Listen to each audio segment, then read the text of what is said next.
Vivimos en el boom de los superhéroes en el cine, aunque como toda moda eventualmente morirán, no parece que esto sea pronto, ya que estos proyectos cinematográficos se siguen anunciando y generando emoción, pero sobre todo dinero.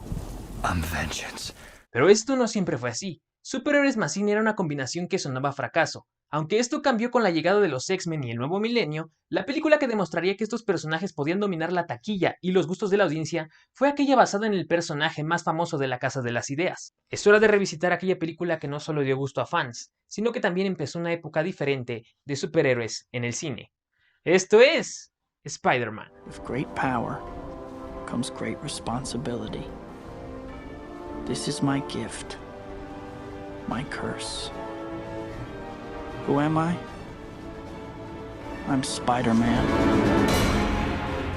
Desde los 70 Marvel intentaba llevar a sus personajes al cine, pero la mayoría de los proyectos se cancelaron y los pocos que se hicieron eran muy malos. Doctor Strange, Earth's Last Sorcerer, Doctor Strange, Capitán América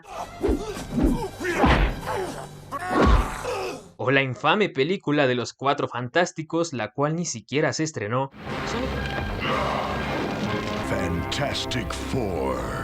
son claros ejemplos del fracaso que eran las propiedades de Marvel en el cine. La razón principal es que Marvel vendía los derechos cinematográficos de sus personajes y se involucraba poco en el desarrollo de las películas. Spider-Man siempre ha sido un personaje muy popular, por lo que desarrollar una película de él no parecía tan arriesgado. Además, los superhéroes ya habían demostrado cierto éxito con las películas de Superman y el Batman de Tim Burton. Claro que estaban lejos de generar lo que hoy hace el MCU, pero dinero sí que habían dejado. ¿Por qué entonces Spider-Man llegó hasta el 2002? Pues los derechos de Spider-Man habían sido básicamente una maldita papa caliente.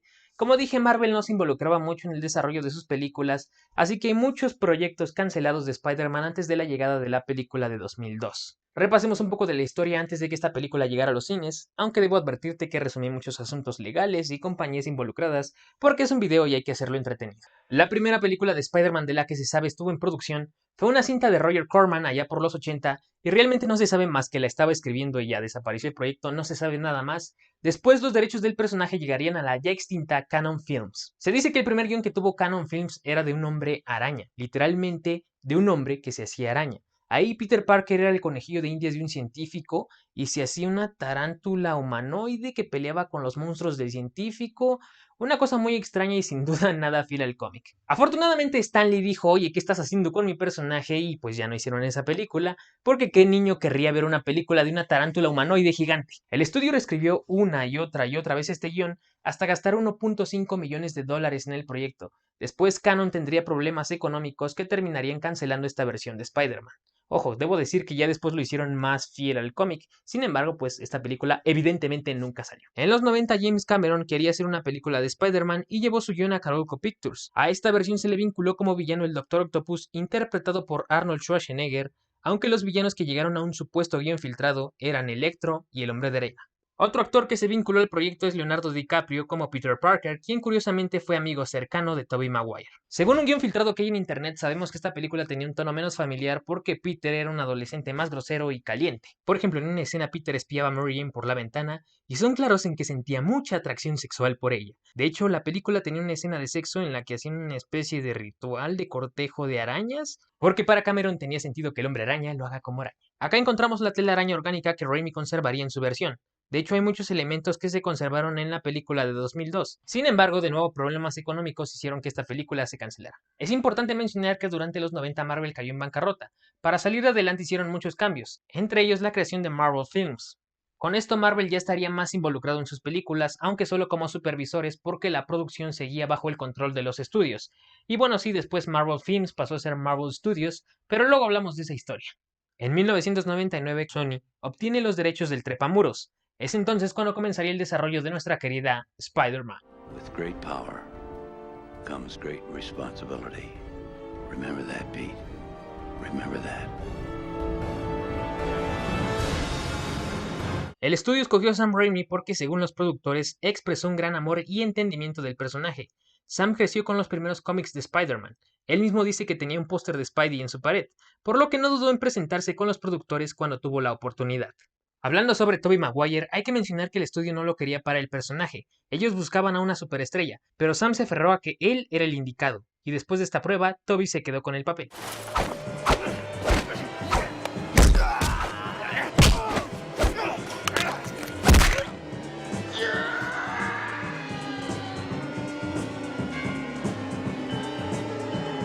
dato inútil pero curioso es que Sam Raimi y Stan Lee escribieron un guion de Thor en 1991 que le llevaron a Fox, pero Fox lo rechazó porque les dijo que los cómics no hacían buen cine. Hay un mito donde dicen que habían escenas de las Torres Gemelas, pero realmente es eso, un mito. Estas escenas no llegaron ni a grabarse. Lo que pasa es que este mito surgió porque había un tráiler, o más bien un teaser, donde Spider-Man detenía un helicóptero en las Torres Gemelas, pero solamente era un material promocional.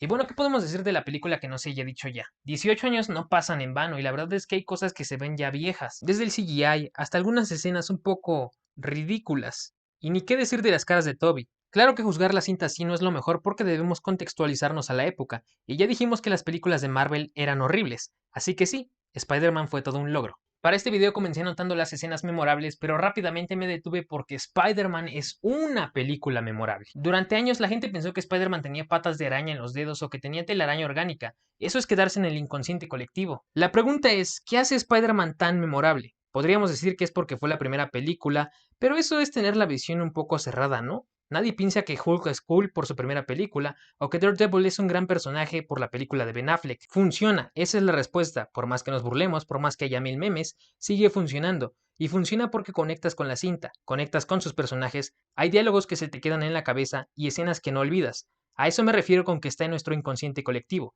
Y no me vengan a decir con que es infancia, porque hay varias películas de mi infancia que no vuelvo a ver así. Tobey Maguire es un gran Peter Parker. Su cara te recuerda a la de las viñetas de los cómics de Stan Lee. Para mi sorpresa, Mary Jane está bien en esta película, y es que suelo recordarla únicamente por...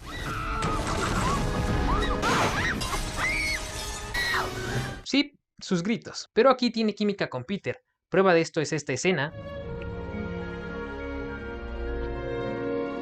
O esta. Everything feels not quite normal. Because you feel stronger and weaker. Lástima que este romance pasó a ser aburrido. Por otro lado, Willem Dafoe, quien hizo el 90% de sus escenas de riesgo, es mejor villano que la mayoría de los vistos en el MCU. ¿Quién no recuerda a J. Jonah Jameson? O a la tía May. Vaya, hasta recuerdas a los trabajadores del Clarín, por más segundones que sean. Otra cosa que notas al ver esta película y la trilogía en general es que tiene estilo. Hoy en día tenemos películas mucho más épicas, pero se sienten maquiladas. Realmente es difícil distinguir a un director detrás. Hablaría del soundtrack, pero copyright. Solo puedo decir que tanto la banda sonora como las originales están bien. I have a father. His name was Ben Parker. Esta es la razón por la que considero que Spider-Man fue la película que arrancó el boom de los superhéroes, o cuando menos fue el primer paso, y no importa lo romántico que pueda hablar de la película, o si te gustó o no, el dinero manda. Para ponerlos en contexto, la primera película de los X-Men recaudó casi $300 millones.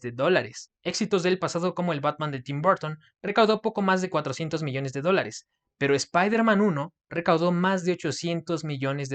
Esta cifra hoy en día ha sido superada muchas veces, pero en el contexto del 2002, sí, Spider-Man le ganó a Star Wars. Y no de inmediato los estudios se volcaron a hacer películas de superhéroes, pero fue el primer paso. Los cómics eran un nicho y se convirtieron en algo masivo. Después vendrían otro par de éxitos en el cine que demostrarían que el consumidor estaba más dispuesto a estos personajes, mientras que a nuestro amistoso vecino le llegaría una de sus mejores películas en su segunda parte. Pero esas son historias para otra ocasión. En un universo paralelo en los 80 hubo una película de Spider-Man. En otra era un puberto caliente. Pero afortunadamente para nosotros, el 17 de mayo de 2002 llegó Spider-Man, en el momento en que la tecnología al fin lo permitía. Una película que hoy ves y posiblemente recuerdes memes, diálogos, te burles de sus efectos, o te emocionas, te recuerda tu infancia, o te da nostalgia.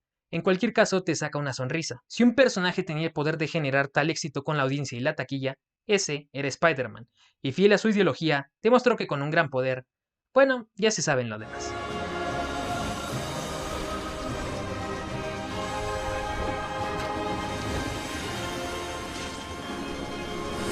Pero bueno amigos, gracias por ver este video, sígueme en TikTok, tengo 2 TikTok, en uno hago cosas estúpidas que se me ocurren y en el otro sí trato de aportar como información o contenido geek, nerd, como le quieran decir. Síganme en alguna de las dos porque ahí sí estoy bien activo y bueno, no saben cuánto me costó hacer este video, por este video no subí nada, digo, tampoco le dediqué mucho tiempo, en fin, me costó mucho, desde que lo ideé hasta grabarlo, ya estoy cansado de grabar, con eso les digo todo.